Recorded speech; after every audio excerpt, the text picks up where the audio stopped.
Welcome to Learn from Others, show number 1.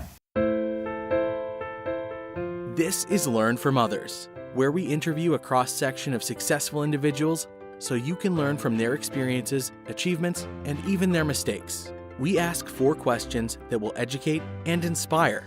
Greg Stanley will be your guide as we join our guest on a journey from adolescent daydreaming to success in today's world.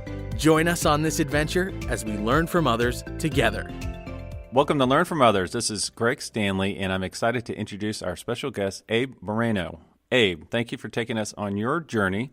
Before we find out what you're doing today, let's start at the very beginning, and can you tell us a little bit about yourself and what you wanted to be when you grew up? Yeah, thanks for having me on, Greg. Super excited to talk with you and share with you and your audience what I'm up to. And so, yeah, as far as a little bit about me, I don't know if you knew this or not, but actually originally from Seattle, Washington, and grew up there. And then when I was 7, I actually ended up moving to Texas because I never knew my dad. And also my mom died when I was 7. So Wow. Ended up getting hot potatoed around through our family. My brothers and I moved to California with a couple of family members, and then also ended up in Texas with my grandparents. And then actually my grandparents were 80-something at the time and couldn't take care of 3 young boys, and so they actually put us in a children's home. So that's kind of a quick update backstory on a little bit where it came from, and that'll of course lead into the rest of the things that we'll talk about. Now, real quick, So, yeah. That's an amazing history you have there. Were you able to stay together with your brothers throughout all of that? Yeah, and oddly enough, so some of our family wanted to split us up, and of course they had different capabilities, and one family could take one kid, another family could take another kid, and they wanted to keep us together in the family, of course, but ultimately, yeah, they kept us all together, which meant that we just all had to keep moving along to different family members, and then that ultimately led us to all living in the orphanage together there in Fort Worth, Texas. So, Now, what's the age difference between the 3 of you? Yep. So I'm the youngest, and my brothers are 4 and 6 years older than me. Wow. Okay. So yeah. Are you still pretty close with them after all that? I imagine you probably were pretty close going through all that, sticking together. Yeah, a little bit. I mean, of course, we're family, and we're all that we have. So my grandparents have since passed away, but at the same time, we didn't. Even though we ended up at the same orphanage together, it was very reminiscent of orphanages you see on movies, Mm-hmm. and so it wasn't the friendliest of places, if you will, and there wasn't like anything horrible, like they weren't hitting us and just yelling at us for no reason. But to explain a little bit more, if they could split up families, they would. So in the orphanage, and so I actually didn't really grow up too much with my brothers, so we're not too terribly close. And then they're always one age group above me. Again, Right. They're 4 and 6 years older than me. So they're always up in that next level of tier of it just feels different hanging out with friends or people in the different age group when you're the younger one. So how did growing up in that environment, how did that shape your view of what you wanted to be when you grew up? I mean, that must have been a little bit different, or, hopping around as much as you did. You're probably Yeah. exposed to a lot of different things. Yeah, I think for me, so dealing with what I went through, the way that, and I never really thought about this too much until kind of thinking through this, but the way I think I dealt with things was just drawing. So and it was funny because this isn't, with this first question talking about what did I want to be when I grew up. I was your, pretty quintessential kid outside of the circumstances, of course. Right. I wanted to be, one year I dressed up for Halloween as a police officer, another year as a firefighter. And so you're pretty standard things that, little boys grow up wanting to be, driving tractors around and stuff like that. And so, but underneath, the thing that I didn't realize was that, I just was always drawn to art and drawing, and later on that got into photography. But yeah, one of the things I remember too is because of PTSD, which I haven't really been told or diagnosed this because we didn't do any counseling or anything, but from the time before I was 7, I have 5 or 6 things that I vaguely remember. It's almost like trying to remember a dream. Like, Right, I know it right. happened, I know there are circumstances, but I don't really, it's just so hard to, hard to see. It's just this really small snapshots. But one of the things that I do remember from the time before I was 7 was, it was actually after my mom died. We went to live with my uncle, who only lived like a couple miles away, and went to a different school, of course. But then it was one spring day in Seattle, and the teacher wanted to have us go outside and use chalk to do chalk drawings and stuff, or just get us outside because it's Seattle. It's cloudy Right, for right. 9 months out of the year. So Yep. first nice spring day, got out, and so yeah, I just remember that I was one think back and man, that was like a really good childhood memory that I have. There was just something that was, even again, amongst what was going on there, that was just where I was supposed to be and what I was supposed to be doing. I loved drawing and doing that stuff. So It's funny you say that because, I like to draw as well. And I can link that back to a memory of my mom drawing cars for me. And I have a love for cars as well. So I don't know if that was a twofer or what, but it stuck with me. So, drawing with the colored chalk on the sidewalks on a sunny day in Seattle, I could definitely see that being something that stuck with you. Well, what was your first job? Maybe it was walking a dog or babysitting, or maybe it was your first job was working at Taco Bell. What was your first job? So the orphanage I grew up at, during the summertime, sometimes they'd give us jobs, and so we could be lifeguards. So that was actually my first job. I don't think I had to apply for it. I do think I'm sure I had to go talk to somebody. Of course, they didn't let just anybody. But as it pertains to this, though, I'd almost say like the first real job I had outside of the home, if you will, was being a host at a restaurant. Mm-hmm. And that was it was this little Mexican restaurant there in Fort Worth, and right on the river. And the thing that stands out to me there is that it was interesting because I thought it was just really cool to help people out and take care of them, and that's kind of what the restaurant industry is. You're serving them, bringing them food, et cetera. And so I was a host, and then there's actually ended up getting fired from that job. So my first real job, getting fired. What'd you do to get fired? So I had a school event. I can't remember I think it was like a Christmas play or something that I was in. And so I had a school function that I could not get out. There's just no way to miss it. And then, so I looked at the schedule, and they had scheduled me for that day. And so I called in the manager and was like, hey, I cannot come to work this day. There's just no way to get out of it. I have this school function. And he was like, no, you're on the schedule. You have to come in. I was like, I legitimately cannot get out of this. And so he said, well, if you don't come in, don't come back. And I was like, oh, okay. I guess I'm not coming back. I'm just telling you right now, I cannot get out of this thing. Oh, it was a medium-ish sit-down Mexican food place. So medium-ish, I like that. Nicer. It was like nicer, but not high-end Mexican food. It was just nice sit-down restaurant. So right. Yeah. All right. Well, before we move on to our next question, what was your favorite subject or hobby in school? I'm going to make some assumptions here, but you tell us. Yeah, of course it was art. Any kind of art stuff that we'd get to do, I just, ate up.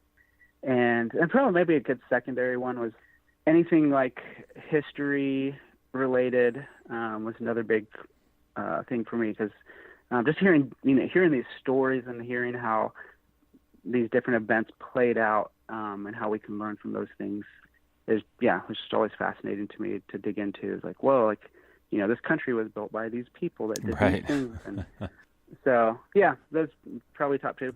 Okay. Well, we've learned a little bit about you, your background growing up and your first job. So take us to what you do today. Tell our audience, here's what I do today and what it means exactly. Yeah. So today I run a studio, animation/video studio with a buddy of mine. And so we right now predominantly produce essentially commercials for companies. So companies will, like anyone's seen on TV, there are commercials. They need to communicate why they're important, what they're doing. So that's what we do. We typically use animation because, of course, there's that story element that lends itself to it. There's humor that can be involved. There's a lot more freedom you can have, if you will, because you're literally creating a world from scratch. And so you have all the freedom in the world to communicate. So yeah, that's what we do. So is there any in product our listeners would recognize, such as a particular commercial, or is it more regional, or is it more social media? Where would we typically find your product? Yep. So everything lives online. Of course, commercials and stuff are moving online as well now. And so most everything we do lives on product pages for companies' websites. Okay. So you'll recognize the companies we work with, like Dell and Amazon, and just wrapped up a project with Twitter.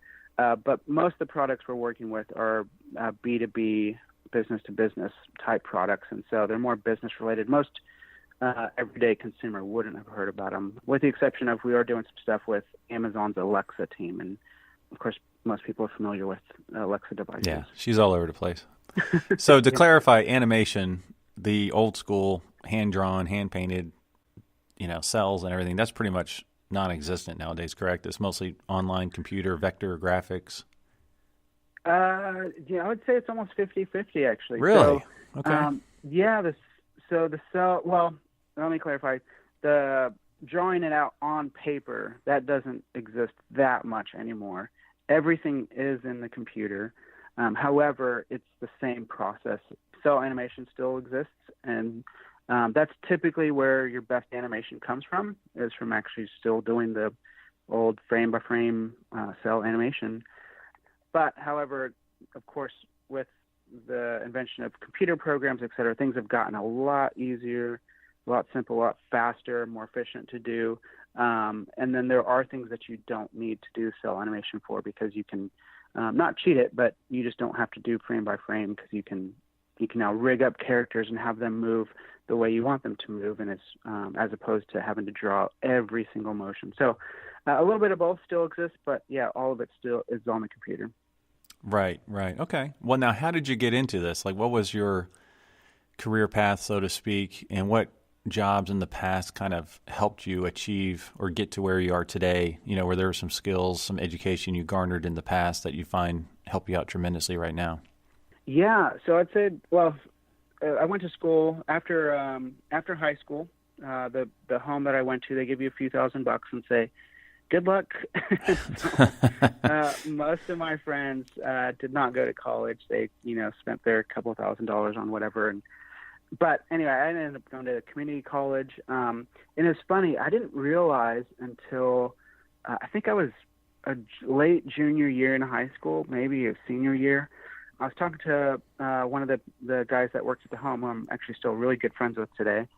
I was talking to him about what I wanted to do. He's like, oh, you should be a graphic designer. I was like, oh, what's that? Like, I didn't know graphic design, like you could be paid to do art or draw or design things for a living. And so anyway, I looked into it, and then, of course, it is a field and you can go to school for it. And so started out community college, and then ended up at the University of Texas Arlington doing graphic design. And then actually, because of my circumstances, dropped out of school I guess it was my junior year of college, and ended up kind of your quintessential running away from life type thing.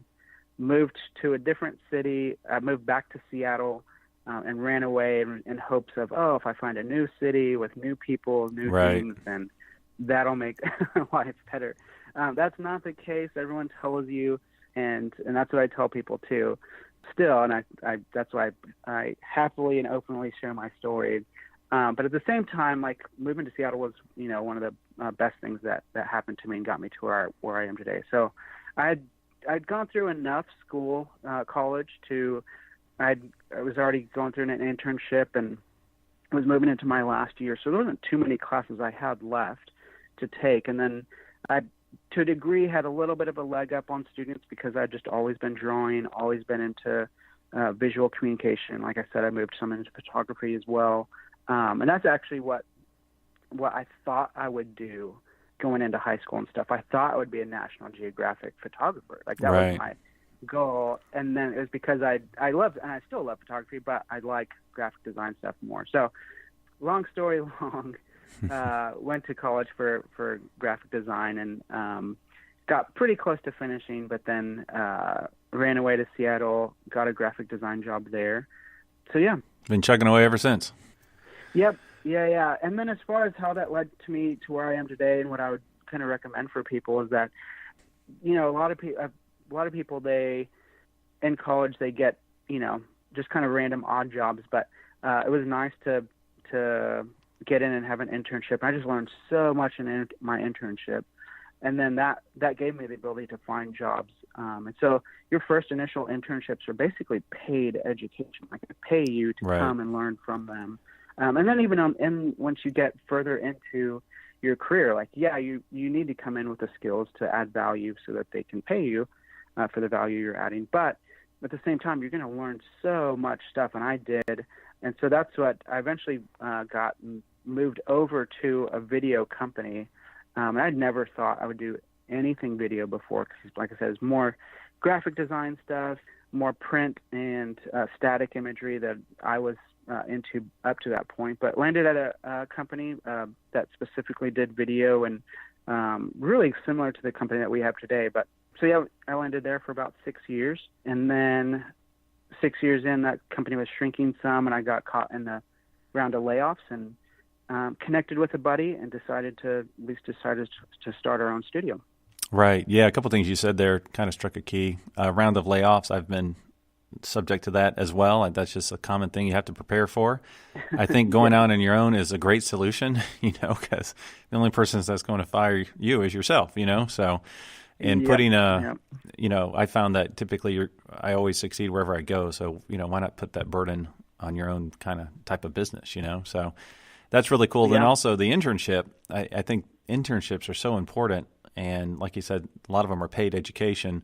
And the networking opportunity there is just tremendous. And the company that is providing you that internship opportunity, they are looking at you as a future employee. So, interns need to go into that thinking that way.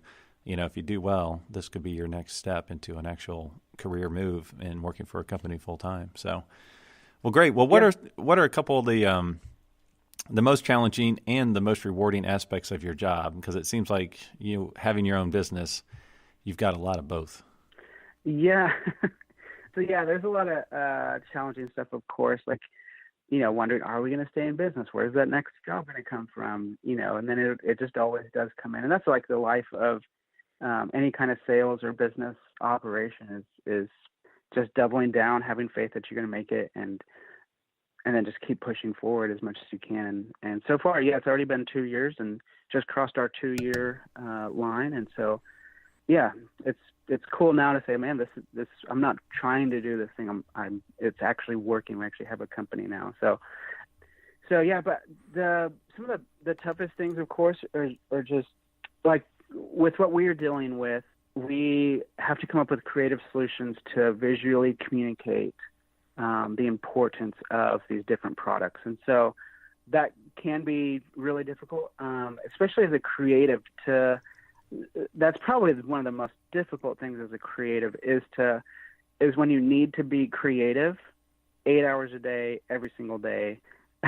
you know, even the most creative people, that's pretty draining and pretty daunting to do. And so artists, one thing that you do is that helps is looking for inspiration with what other people are doing with artists that you aspire to be like. There's nothing wrong with, looking at the work that they're doing and for inspiration and taking breaks and pauses and things like that. So that's probably the biggest thing. The most rewarding thing on the other end is the same thing as like coming up with that solution. Like it's just so much fun to like finally get it, to finally have it click and say, yes, man, this solution is really great. This story works perfect for them. And then, of course, at the end of the day, I can't tell you how many times it's actually still mind-boggling to me, but we go into these really big companies, produce a video for them, and then they come back and say, oh, my gosh, my family now actually understands what I'm working on. Right. And so it's funny because you think your family, that's the people you're closest to, you talk to work, they probably ask you about work every day or every other day. And they still don't know what you do, but to have to come up with that solution that communicates something so simply, then of course we have access to and the ability to use all kinds of visuals and that helps with that. That's a twofold thing with being an artist. Is one, trying to stay creative and come up with those solutions. And then that's the super rewarding thing, is when you come up with a solution on a project. It's just so much fun to continue to carry it out and work it all the way through production. I can totally relate to that. And for those listening, my little Learn from Others animation, putting that together and seeing it, I'm like, oh, that kind of encapsulates it exactly what I want. And it's like 30 seconds. And I'm like, Yep. It's a breathe of relief. You're like, oh, okay, I got it done, And it just feels good because you just made this little thing that kind of does everything you want it to do. There's still one part I don't like about it I need to fix, but that's okay. Yeah, so I totally get that. That's another tough part about being an artist, is that there's always one more thing that you want to fix. And that's the tricky thing, is that you have to remember, when you're in art, it is a business. You need to make money to stay alive, whether that, even if you're working at a job, right? Like the jobs that are going to hire you, they need to make money. And so at some point, you do have to stop and say, not that it's fine or it's not your best work and you just got to let it go, but you just have to say, like, this completes the objective at hand. It communicates it well. Is it my best, or do I love it, or am I going to hang it up on my wall? Because, no, not every project can be that, and every project will. And it's just finding that balance of putting your best foot forward, doing your best work, and then knowing when it's completed it enough that it's completed it for everyone else's objectives, except for your artist's heart. That's a good way to put it, like right? To tinker and tweak, yeah. Right, yeah. So, step away from the canvas, right? Yep. Yeah. Anyone else that looks at the canvas say, oh my gosh, that's so cool. How did you, you're so talented. And you're like, oh no, this is the worst thing I've ever done. Right. I don't know what to do with it. So that's the wrestle that most artists deal with. Yeah. Well, speaking of stepping away from the canvas, let's take a moment and hear from our sponsors. Do you enjoy your job and find it fulfilling? Or do you spend more time wondering what if instead of what's next? If so, contact Career Spa. Career Spa has extensive programs and curriculum and understands the challenges faced by individuals in transition. They can teach these success practices to be mastered for an effective job search. Answer that what if question by contacting Career Spa and asking their experts, what's next? Contact Career Spa at careerspa.net. Talent acquisition is key to building a successful organization. Talent Connections is a professional services firm that specializes in recruiting, including executive search, contract recruiting, talent acquisition consulting, and recruitment process outsourcing. Whether you are an individual or a Fortune 100 company, Talent Connections can connect you with success. Contact them at talentconnections.net. Okay, welcome back. We just learned a little bit about what you did when you were a little child, what you wanted to be when you grew up. And now we've heard what you're doing today. Although I don't think we heard the name of your company, but I'm looking right now. It's Hambone Collective. And I love your tagline, making rad videos with rad people, always relational, never transactional. So that's a great tagline. You've told us how you got to where you're going, your education going up to this point. Is there something you would have done differently? Would you have gotten, if you look back and you could tell your 16-year-old self, don't do this instead? And whether it's education, experiences, jobs, what would you do? If anything. Yes. I think the only thing I would say, and I look back through, of course, I'm like, oh man, if this wouldn't have happened or if that wouldn't have happened, and it's easy to play that game. But in reality, I think the only thing I would change about what I've done is in college, I had a lot of throwaway jobs. And you mentioned earlier, it's like, oh, you do a lot of networking in the internships that you have. And, everyone hears that saying it's not about what you know, it's about who you know. Yep. And that's partially true, right? Like, you do need to know enough to get a job. But even with the best skills, if you don't know the right people or don't meet the right people, then it is really hard to get a job. And so that's the only one thing that I point at to people is, like, if there's something that you think that you want to do that as soon as you can. And so, of course, if you think you want to be a nurse, you can't go out and just apply to be a nurse. Start treating people, right? Yeah, but you can go and work the front desk at a doctor's office, or and that'll expose you to one. That'll also, you'll figure out, is this something I want to do? One, but number two, you'll start to understand what it really is like. Again, it's a paid education that you'll get. You'll understand what the job's about. You'll understand like what time you need to be there and how involved it is and what people do day to day. And then you also, even a more valuable thing on top of the education that you'll learn, you also get to network and meet people. And so some of those, like, that's how some of those jobs have happened for me is like, oh, I know somebody who over here is looking for a graphic designer, and that's essentially like a lot of how we get our work today is through knowing people, and that's just come from working on different jobs and working with different companies and working and having different friends. Friends will send us referrals as well. They're like, oh, I know this guy and he has a business. He might need some video stuff, and so we'll connect. And so that's the one thing I would say is that I kind of, again, I didn't waste it. Like I'm happy with where I am and wouldn't change it. But if I could do something differently, like I think I would have gotten a little bit more experience and probably progressed a little bit quicker had I not I'd parked cars at a hotel in college for right. a year.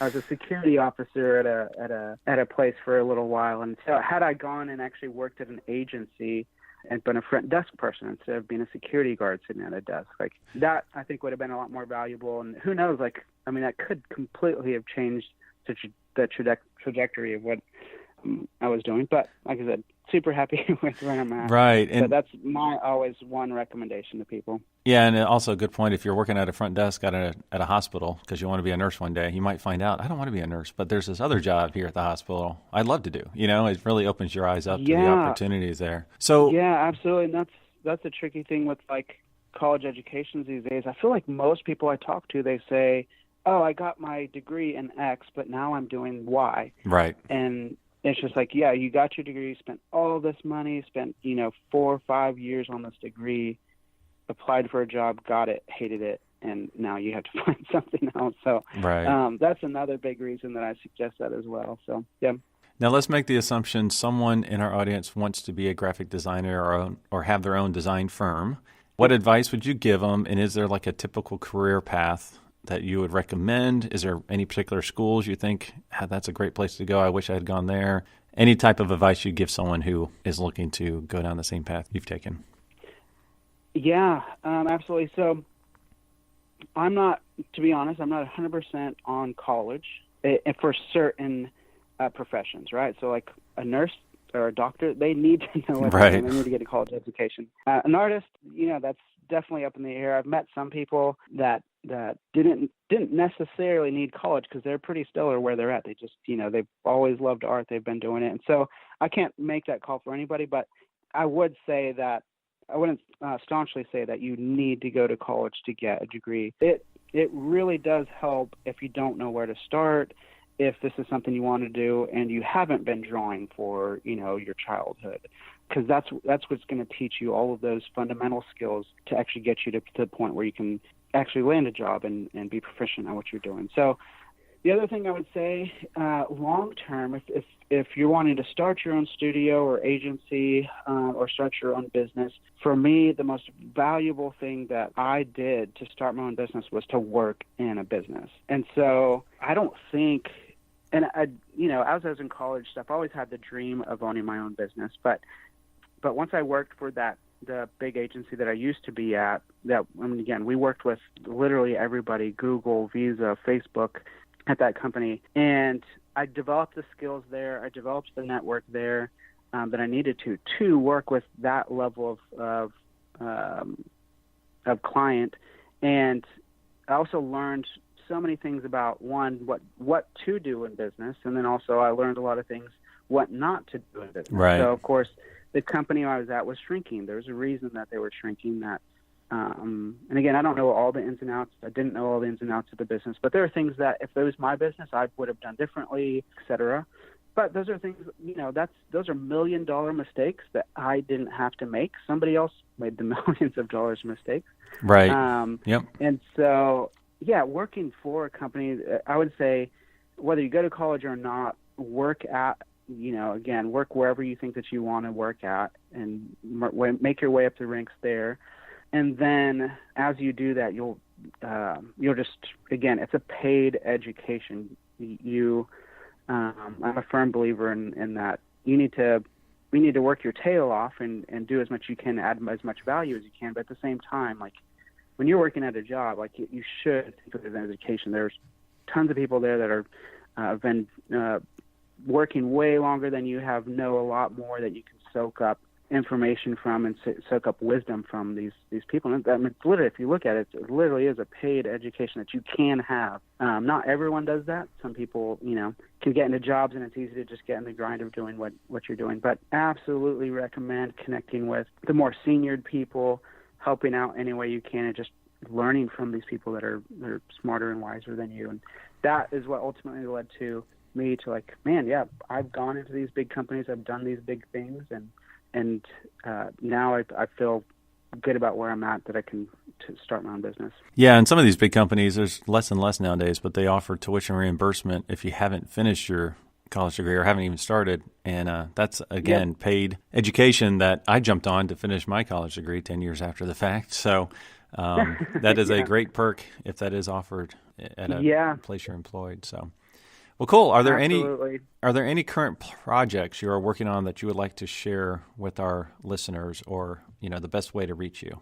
Yeah. So specific projects, again, it's doing some stuff with the Amazon Alexa team, which is really fun again. And so I, of course, can't share too much about those things, but it's just fun to be working on projects like that everyone knows about and everyone is impacted by these products. But yeah, as far as like how you can find out more about what I'm up to, you mentioned it, but it's www.hambonecollective.com. Our portfolio is on there, of course, the things that we've done. And then, like as far as the making rad videos with rad people, something where for me specifically, because of what I've been through, and I've been at big businesses where you're treated like, a cog in the machine, you're just a number.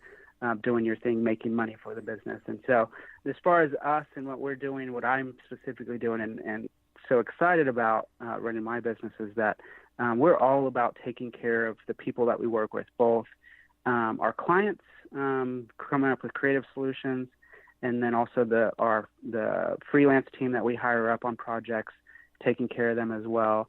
So yeah, it's just about being cool. We don't have to be jerks in business. Right. It's not, I'm going to pay you as little as I can so I can make as much money as I can. It's like, no, there's enough money, there's enough jobs, there's enough resources in this world that everyone can win, and we can all do something really cool together. And so, thanks for having me on the show. Or any other questions that you had for me? Yeah, the last thing, as with most journeys, success largely depends on reliable transportation. And since I'm a huge car guy, I have no idea if you even care about cars, so we'll find out here. Could you tell us, what was your first car? Yeah, my first car was a 96 Nissan Pathfinder. It was red, and it had a little moonroof that I could pop out. That's a nice first car. Wow, impressive. Yeah. Do you have a dream car? I do, and this is more practical, but I think they're super cool. The Range Rover Evoque. It's basically today's super awesome version of that old Pathfinder I had. Like it has all the bells and whistles. But yeah, I love SUVs. I love the outdoors, and so that's why I'm drawn to SUVs. So they make a convertible version of those, right? Are you going to get the convertible? Probably wouldn't. It feels, I don't know. It feels a little weird. Right. Honestly, like maybe if it had like the Jeep bars or something. Right. But the full convertible just feels a little bit weird and a little bit too much. Yeah. Those things are super cool for sure. Well, one thing I would like to do is, if I had all the money in the world, would be to buy you a company car as a graphic designer. So a cool car. So I'm going back. I probably did a little bit more research on this than I should have. So the car I would recommend for you would be a 1957 BMW Isetta. Are you familiar with that car? I'm not. So if you ever watch Family Matters, Urkel drove one. That's probably the only. Okay. So anyways, they're really cool. They're I went from a creative fun. You got to have a great imagination for what you do. A little crazy because you got to be out there. Yep. You dive into the details as well, especially when it comes to the animation projects. So this particular car, it's kind of interesting. BMW was trying to find a gap between their motorcycles and their big cars, and they partnered with a company called ESO, Rivola, I believe. And the Isetta actually means little ESO. But ESO predominantly made appliances, refrigerators, freezers. And so the Izetta, and I'll post a picture when I post this out there, but the Izetta is this little micro car. It has one door on the front. So you enter by pulling open the front of the car, and the door was sourced from a freezer. It's crazy. It has a windshield. You open it, one handle, you open it up, and the steering wheel and I think even the accelerator pedal and everything's attached to the front door. And it seats two comfortably. It has a sunroof, so they're pretty cool. They're slow. I think top speed was like 47 miles an hour because they were just meant for the, European commuter cars and stuff. But they're really cool. I think they would fit you and your personality and your job perfectly. So I will be sure to send you some information on that just for fun. Thank you again for taking us on your career journey today. Appreciate your time, the way you've really shared with us your history and growing up, which I know probably speaks to a lot more folks than we realize out there. So really appreciate you sharing that. Yeah, absolutely. Thanks for having me. Thank you for listening to Learn from Others, where we help others succeed by sharing success. Where will our next adventure take us? Subscribe to find out. If you know of someone who has a cool career story or occupation, contact Greg through Instagram at Greg Stanley LFO. That's GregStanley LFO. And we will see you soon as we learn from others together.